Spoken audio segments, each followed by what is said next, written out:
आपके पिताजी भी किसान रहे और किसानों की एक अहम समस्या है खाद यूरिया, जिसे समय पर नहीं मिलना, जितनी जरूरत है उतना नहीं मिलना या महंगे दरों पर मिलना। इस पर आप क्या प्रकाश डालें? देखिए, अभी तो माननीय हमारे देश के प्रधानमंत्री नरेंद्र मोदी जी और यहाँ कृषि मंत्री विजय सिन्हा जी, जो कठिनाई हम लोग 2071 से लेके 2000 तक झेला है। बाजार में खाद रहते हुए ब्लैक मिलता था। 1971 से 2000। हाँ, ब्लैक में बिकता था, हम ही लोग देकर पैसा से ले जाते थे। जब किसानी का समय आता है तो स्टॉक खत्म हो जाता है। लेकिन अब की चारों तरफ नजर रखे हुए हैं प्रधानमंत्री से लेकर मुख्यमंत्री, कृषि मंत्री, एक एक रिपोर्ट देना है। हम उस दिन बैठक डीएम साहब दिए थे, बहुत अच्छे डीएम साहब आए पश्चिमी चंपारण, तरीका भी बहुत अच्छा उनका, एक एक बात को सुने। और सभी से हमने कहा कि साहब ये लोग अपने दुकान पर लिस्ट लगाएं, ये स्टॉक कितना है, रेट क्या है, और बिना रसीद का कोई खाद नहीं बेचे। यदि रसीद नहीं देता है तो उस पर कार्रवाई होनी चाहिए। इस तरह करने से ब्लैक जो बेचने वाले लोग हैं उन पर रोक लगे। आप अब क्योंकि चुनाव महज 3 महीने बाद ही है, आपको लगता है नौतन विधानसभा में गुटबाजी जोरों पर है? देखिए, स्वाभाविक है, स्वभाव है लोग का। कुछ लोगों को कुछ लेने के लिए विरोध करना शुरू करते हैं। जब जैसे हम कहते हैं ना कि बरसात आती है तो बेंग निकलता है, चारा निकलता है, उसमें सांप भी निकलता है। तो जिसको जो खा पाता है वो खा लेता है। वही चुनाव है, चुनाव में दलाल निकलेगा, बोलपन लोग निकलेगा और पैसे ठगने वाला लोग निकलेगा। उम्मीदवार भी ऐसे निकलेंगे कि कभी कोई काम क्षेत्र में नहीं किए हैं। इस तरह की स्थिति बनती है हर चुनाव में। जैसे हर बरसात में मेढक देखिएगा कुएं करता है, चारा चलते रहता है। अभी देखिए बरसात है लेकिन पानी नहीं हो रहा है, एक भी कुछ दिखाई नहीं दे रहा है। उसी तरह चुनाव में सब जितने भी गलत लोग हैं सब निकलते हैं। क्या उस गुटबाजी को आप लोग चुनाव आते आते संभाल लेंगे? वो गुटबाजी के चक्कर में हम लोग नहीं, हम लोग आम जनता जो गृहस्थ है, जो अच्छे परिवार से बिलोंग करते हैं, उनकी दुख को तकलीफ को देखकर हम लोग सुनते हैं। ऐसे दलालों से हम लोग बचे रहते हैं। बिहार में लगभग 20 वर्षों से आपकी सरकार है और आप स्वयं 11 वर्षों से विधायक हैं। स्वाभाविक होता है कि जनता के बीच में एंटी इनकम्बेंसी होता है। आप इस एंटी इनकम्बेंसी को पार कर पाएंगे अब की बार? देखिए, आप स्वयं देख लीजिए क्या चाहिए आम जनता को, साधारण जनता को। रोड चाहिए, बिजली चाहिए, अनाज प्रधानमंत्री हमारे देते आ रहे हैं कोरोना के टाइम से, राशन मिल ही रहा है टाइम टेबल से। अब तो थम्सअप कर दिया गया, कहीं का कहीं ले रहे हैं। जब सारी व्यवस्थाएं उनके लिए की गई है तो एंटी होने का कोई सवाल नहीं है। इसलिए कि हमको जहां भी जा रहे हैं, हम जान लीजिए कि विधानसभा चलता है उतना ही दिन हम पटना में रहते हैं, बाकी हम अपने क्षेत्र में दिन रात रहते हैं। कोई दिन नहीं है ऐसा जिसमें हम जो सो घर पर है। रोज 11 बजे से निकल जाते हैं क्षेत्र में, 8 बजे 9 बजे रात को हम लौट के आते हैं। इसलिए हमारी संपर्क बहुत अच्छा है। और कुछ लोग तो चुनाव आएगा तो अपने कमाने खाने के लिए उपाय तो कर ही लेते हैं। आपने अनेकों काम अपने विधानसभा के लिए किया। आप क्या सोचते हैं अगर अब की बार विधायक चुने जाते हैं तो अगले टर्म के लिए आपका फोकस किस चीजों पर रहेगा? देखिए, शिक्षा पर रहेगी, क्वालिटी एजुकेशन। हाँ, क्वालिटी एजुकेशन पर होगी, स्वास्थ्य पर होगी, और कोई भी रोड जो कहीं 10% का छुटा, हाँ, उसको हम कंप्लीट कराएंगे। और आम जनता की क्या सोच है, पदाधिकारियों से जो उलझ जाते हैं, पदाधिकारी नहीं सुनते हैं। जैसे बहरिया का सीओ है, वो कुछ समझ में नहीं करता, बीपीएस कर लिया लेकिन समझ में नहीं करता, तो उसको डांट के हम लोग किसी तरह काम करवाते हैं। तो ये जो समस्या है उसका निदान जब हो जाए तो लोग विरोधी हो ही नहीं सकते हैं। आज जिसका विरोध करने की आदत है वो कभी विरोधी रहेगा नहीं। आपके शब्दों में आप 5 ऐसे विशेष हमें काम बताइए अपने विधायक रहते हुए और पर्यटन मंत्री रहते हुए, जिसको आप नौतन विधानसभा के लिए उपलब्धि बता सकें। देखिए, सबसे पहले तो बात है, माँ दुर्गा का मंदिर है बेतिया, पटजिरवा स्थान पर माँ दुर्गा का मंदिर है, जो बहुत महिलाएं जाती है, मेला लगता है। तीसरा आपको आइए खड्डा में हमने बनाया। और आपको बेल रोड से जो बेतिया जिला को जोड़ती है, वो बॉर्डर पर अमवा मन है, उसको हमने किया। ये 4 काम हमने मात्र 1.5 साल में किया, हंगामा मच गया। चंपारण को गोवा जैसा लुक दिया जी। और उसी तरह गोपालगंज में हमने माई स्थान का स्थान दिया। बांका में हमने रुपये पहाड़ पर चढ़ने का काम किया। राजगीर में हमने किया, माता मतेश्वरी कैमूर में काम किया। ऐसे काम की गिनती कराया जाए तो हजारों में आपको मिलेगा। आपने जो रोड गिनाए 26 बैरिया में और 19 नौतन में, क्या इन रोडों की कार्य की शुरुआत या पूर्ति चुनाव से पहले ही हो जाएगा? देखिए, काम करने का टाइम वो होता है, सरकार एग्रीमेंट जो करती है साल भर के टाइम के लिए, तो उसमें काम तो बहुत जरूरी जो रोड था लग गया है। हमको उम्मीद है कि चुनाव आते आते बहुत से काम में हो जाएगा। जैसे लोकसभा के मेरे हालात किया था लोग अधिकार, अब देख ही रहे थे कितना खराब था, और हम लोग ने उस पर विशेष फोकस किया तो ठेकेदार ने काम कर दिया। उसी तरह हम लोग पकड़ाने वाला रोड पर फोकस कर रहे हैं, और जो मेन रोड है उसको, अब ये तो ग्लोबल टेंडर हो रहा है ना, 26 करोड़ एक ही व्यक्ति को मिला, तो उसमें हम लोग कह रहे हैं कॉन्ट्रेक्टर से भाई कुछ बांट दो कि काम करने में सहूलियत होगी, तेजी होगी। संभव है कि बहुत परसेंटेज काम हो जाएगा, थोड़ा बहुत बचा रहेगा तो चुनाव के बाद लोग पूर्ण करते हैं। आपका एनडीए आपके हिसाब से पूरी तरीके से इंटैक्ट है। ये सीट पहले जदयू की हुआ करती थी, लेकिन 2015 में आप जदयू को हराकर यहाँ पर आपने नौतन की सीट को भाजपा के लिए स्थापित किया। क्या आपको लगता है कि अभी भी नौतन विधानसभा में भाजपा और जदयू पूरे प्रेम से एक साथ मिलकर काम करती है या उसी अंतर्द्वंद में रहती है? देखिए, पहले व्यवस्था ऐसी नहीं थी। पिछला 20 में चुनाव लड़े, साथे तो थे, लेकिन गुट बना दिया लोग जदयू का अलग। कुछ लोग हमारे साथ जुड़े और कुछ लोग विरोध किया, लेकिन अब की पांचों दल इतना बढ़िया से कांटेक्ट में है। अब दो एक बात देखिए, भोजन करते हैं तो दो बात नीचे गिरी जाता है, कितना कंट्रोल करते हैं, तो उस तरह से एकाध को साधारण उससे कोई अंतर पड़ेगा नहीं। हम लोग एकदम मैंने जुड़े हुए हैं पूरे ईमानदारी से, भाजपा हो, जदयू हो, लोजपा हो या इनका मांझी जी का हो, ये सब लोग जुड़ा हुआ है एक साथ। लोजपा के श्री चिराग पासवान जी के बयानों के बावजूद भी आपको लगता है कि उनका दल, उनके समर्थक आपके साथ पूरी मजबूती से हैं? उन्होंने क्या कहा कि 243 हम लड़ेंगे, उनका मकसद है कि एनडीए 243 में लड़ेंगे, हम उनके साथ, चुनाव मेरा है। और आए दिन वो प्रशांत किशोर जी की तारीफ भी करते रहते हैं। ये किसी का पर्सनल कोई बात हो, कुछ खूबी दिखाई दे, अलग बात है। हमको तो आपका जन स्वराज पार्टी है, ये हमको समझ में नहीं आ रहा है कि इतनी जो भाषण दे रहे हैं वो करेंगे क्या, किस तरह विकास करेंगे। वो तो जन स्वराज के जो स्थापक है वो भाजपा का एजेंट किए हैं, जदयू का किए हैं, ममता के किए हैं, कांग्रेस का किए हैं। आज उनके पास पूंजी हो गई है तो राजनीति करने चले आए। हमको क्या आप जन स्वराज को चुनौती नहीं मानते हैं?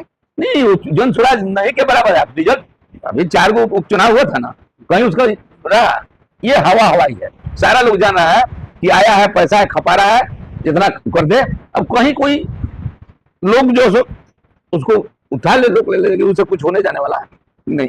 2020 का जब आपने चुनाव लड़ा तो अकेले आपका इमेज था, लेकिन आज आपके साथ साथ आपके सुपुत्र भी नौतन विधानसभा में एक्टिव है। जब वो 2020 में आए थे तो उनकी पहचान विधायक के पुत्र के रूप में थी, लेकिन आज उनको पूरा विधानसभा अपना भैया के रूप में पहचानता है। लेकिन कुछ छोटी मोटी घटनाएं क्या आपको लगती है कि उनकी, जैसे बगीचे में जो झड़प हुई, ऐसी घटनाओं से आपको नुकसान पहुंच सकता है? देखिए, आप सभी बढ़िया से जानते हैं ये दोषी वो नहीं था, उसका राइफल और रिवॉल्वर छीना गया, तभी उसने गोली नहीं चलाया। गोली नहीं चली थी? नहीं चली थी, जांच भी हुआ, एसपी साहब का जांच कराएंगे, जांच करा लीजिए, एकदम आ गया रिपोर्ट की नहीं, गोली नहीं चली है। रिलीज भी लोग किया, गाड़ी भी सीज किया था। लो, हम सहनशील व्यक्ति हैं, उस समय मंत्री थे, पर्यटन मंत्री, लेकिन हम किसी से बात नहीं की, कानून अपना काम करता रहेगा। आज क्या है, वो व्यक्ति जो केस किया था वो मर गया अपने से डूब कर। प्राकृतिक बहुत, उसके लाठी में आवाज नहीं होती है, वो पापियों को छोड़ती नहीं है। हम आप आवाज देते हैं, लेकिन प्राकृतिक कोई आवाज नहीं है, जैसा लोग करता है उसे पाते हैं। उसे बरी भी हो गया और आज लोग फिर में पड़े हुए, कहीं का नहीं है। वो किसी के बहकावे में आकर ये घटना का अंजाम दिया था। अब इसका नाम हम नहीं लेंगे, इसलिए कि उचित नहीं है। तो आप सभी जानते हैं कि किसके बहकावा में आकर ये सब किया गया, बदनाम करने के लिए। लेकिन माननीय मुख्यमंत्री उस समय थे, हमने उनको कहा, अब तारकेश्वर बाबू डिप्टी सीएम थे, उनको भी हमने बताया, सब लोगों ने निश्चिंत होकर देखा। बाद में एसपी आकर हमसे कहे कि केस को बढ़िया से जांच करवाएं। हमको देखिए, आपका फर्ज है कि बढ़िया से जांच करवाइए, जो दोषी है उसको छोड़िए मत, चाहे मेरा बेटा ही क्यों हो। अपने कानून को किसी भी तरीके से प्रभावित नहीं किया, कहीं कोई प्रभाव नहीं हमने दिया। 20 से 25 विधानसभा चला और पूरा विधानसभा हंगामों की भेंट चढ़ गया। आपको क्या लगता है कि जो विपक्ष एफआईआर के मुद्दे पर प्रमुखता से अपनी विरोध दायर कर रहा है वो उचित है? एकदम गलत है। एसआईआर है क्या, पहले समझना चाहिए। जो इलेक्शन ऑफिस का आपको संविधान के अनुसार उसको अधिकार दिया गया, इस साफ सुथरी लोगों का वोटिंग हो, गलत आदमी का नहीं। एक एक व्यक्ति आपका 2-2 जगह नाम रहेगा तो कटेगा कि नहीं कटेगा? गलत है कि सही है? जो कर रहा है वो गलत है, ये जो हो रहा है सो सही है, पहला चीज। दूसरा चीज, यहाँ से चल गया, बस गया, दिल्ली चला गया या काठमांडू चला गया या विदेश में चला गया, वो है नहीं, उसका नाम का कोई सवाल नहीं है। और जाति धर्म के आधार पर ये लोग वोटिंग की बात करता है तो सब हमारे लिए एक समान है। भारतीय जनता पार्टी भारत में रहने वाले हर एक नागरिक को अपना मानती है। हमारे प्रधानमंत्री कहते हैं सबका साथ, सबका विकास, सबका विश्वास। तो समझने की ताकत नहीं है। और इन लोगों के पास क्या है? कुछ विषय तो है नहीं सिवाय हल्ला करने का। अरे जनता की काम होती है, जनता की सदन है। हमने कहा ना कि जिन विधायक का नाम लिए कहते हैं कि किसी का बाप का है। अरे ना तुम्हारे बाप का है ना मेरे बाप का है, ये जनता के परिश्रम का फल है। विधानसभा में इसका निर्णय होता है। और बहस नहीं होना देना, विकास को आगे गति नहीं देना ये आरजेडी की संस्कार। विपक्ष एसआईआर के लिए ये भी कह रहा है कि टाइमिंग पर सवाल उठा रहा है कि इसको 1 साल पहले लोकसभा के दौरान ही क्यों नहीं कराया गया, और ऐसा नहीं कराया गया तो प्रधानमंत्री जी को इस्तीफा देकर दोबारा चुनाव करना चाहिए। इस पर आप क्या सोचते हैं? देखिए, प्रधानमंत्री साधारण चुनाव नहीं होता है भारत सरकार का, हर स्टेट का होता है। चुनाव हो गया। अब संशोधन कर रहा है तो इनको 20 है कि हमारा वोटर कट रहा है। और वो कौन वोटर कट रहा है? आपका बांग्लादेशी कट रहे हैं, रोहिंग्या कट रहे हैं। वो हमारे देश का ही नहीं तो वोटर कहां से बनेंगे? इनको मलाल है इसलिए कि वो वोट, फोकस वोट, ये लोग वोट देते थे। अब उनका प्रतिशत घट रहा है, बेचैनी बढ़ गया है। हमको लग रहा है कि अब हम चुनाव में जीतने वाले नहीं। राज्य का एक और मुद्दा है पलायन, जिस पर आप लोगों को रोकने की पलायन क्या नीति है? देखिए, जितने भी काम दिए जा रहे हैं या पोस्टिंग हो रहे हैं या अभी देखिए 10 लाख लोगों को नियुक्ति हुई है, नौकरी हुई है, और 38 लाख लोगों का रोजगार दिया गया। इसी तरह का व्यवस्था हम लोग करेंगे। जो सरकारें पिछली थी गलती किया, उसको सुधारने में समय लगता है कि नहीं। सारी योजनाएं को हम लोग लाएंगे। यहाँ जितने भी बिहारी है हम लोग कोशिश करेंगे। अब कोई सर्विस करता है बाहर जाकर तो उसको तो रोक नहीं सकते हैं, उसकी अपना अधिकार है। मुख्यमंत्री जी के कुछ एक्शन और स्पीच से गांव के लोगों में ऐसी भ्रांति फैली है कि उनकी मानसिक स्थिति या हालात उतने अच्छे नहीं है, क्योंकि आप खुद विधानसभा जाते हैं और विधानसभा में आपने उन्हें सुना या देखते हैं, तो आपको इस पर आपको कैसा लगता है? नीतीश जी इतना बड़ा बड़ा काम कर रहे हैं, इतनी योजना जाए। अभी ने बताया कि महिला जो है तो 1000 पाती थी, आज 3000 मिल रहा है। पेंशन को बढ़ा दिया। कोई पागल आदमी करेगा क्या?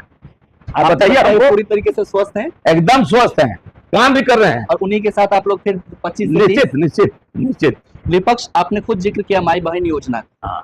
और अनेकों ऐसे वादे जो शायद बजट से बाहर की, और लोग फिर भी उन्हें फॉर्म भरवा रहे हैं, तो इस पर आपको क्या लगता है? देखिए, धोखा देने की आदत है। आप गौर करिएगा मेरी बात को। लोकसभा में ये लोग कहा था कि 1-1 लाख रुपया प्रत्येक महिला को दे मिलेगा। कहाँ गया? उस समय भी फार्म भराया था, कर्नाटक में भराया था, आपको जहां जहां इनका कांग्रेस की सरकार थी वहां भराया था, बिहार में आरजेडी के माध्यम से भराया था। किसको पैसा मिला? ये सिर्फ ठगने का काम करते हैं। अब बिहार की जनता जागरूक हो गई है, इन ठगों के चक्कर में नहीं पड़ेगी। वो कहते हैं कि जहां उनकी सरकार है वो पैसे दे रहे हैं। आप बता दीजिए, क्या कर्नाटक में मिला है क्या पैसा? आप बताइए, हिमाचल में मिल रहा है क्या? आपने क्योंकि बताया कि मैं हरदम जनता के बीच में रहता हूं, कोई भी जनता अगर आपसे चाहे, हमारे दर्शकों के माध्यम से आप बताएं, तो आपसे संपर्क कर सकती है, चाहे फोन से चाहे मिलकर करना हो। बराबर फोन से लोग संपर्क करता है। फोन पर हम एक मिस कॉल भी रहता है तो उसको हम फिर उनकी तरफ भेजते हैं। और आप स्वयं फोन भी उठाते हैं? स्वयं उठाते हैं। 4078 दिन से ज्यादा प्रधानमंत्री जी को प्रधानमंत्री आवास में हो गए, जो कि इंदिरा गांधी जी के बाद मतलब दूसरे नंबर पर सबसे लंबे कार्यकाल में प्रधानमंत्री रहे। इस पर आप क्या कहेंगे? यशस्वी प्रधानमंत्री हमारे देवतुल्य हैं। देखिए, महिलाओं को 25 महिलाओं के विधवा बनाने वाले का कितना दुर्दशा किए, और जो वो मारा था, लोग विपक्ष लोग हल्ला कर रहा था, ऑपरेशन सिंदूर। हाँ, और उसके बाद महादेव ऑपरेशन हुआ, तीनों को खोज कर निकाल कर मार दिया गया। प्रधानमंत्री जी मोतिहारी में आए और आपने हर एक गांव प्रखंड अपने विधानसभा में घूम घूम कर लोगों को आमंत्रित किया। लाखों की संख्या में लोग वहां पहुंचे, उनके प्रति प्रेम दिखाया, और उस सभा में प्रधानमंत्री जी ने नारा दिया कि बिहार का संकल्प अटल, एनडीए के साथ हर पल, और बनाएंगे नया बिहार, फिर एक बार एनडीए सरकार। क्या प्रधानमंत्री जी के इस नारे को आप लोग साकार करने के लिए पूरी तरीके से तैयार हैं? निश्चित। जो हमारे प्रधानमंत्री कहते हैं ना, वो करते हैं। और उन्होंने कितना राशि बिहार सरकार को दिया उत्थान करने के लिए। पहले का बिहार में, आज का बिहार में, आप बिहार के रहने वाले हैं, अनुभव कर रहे होंगे।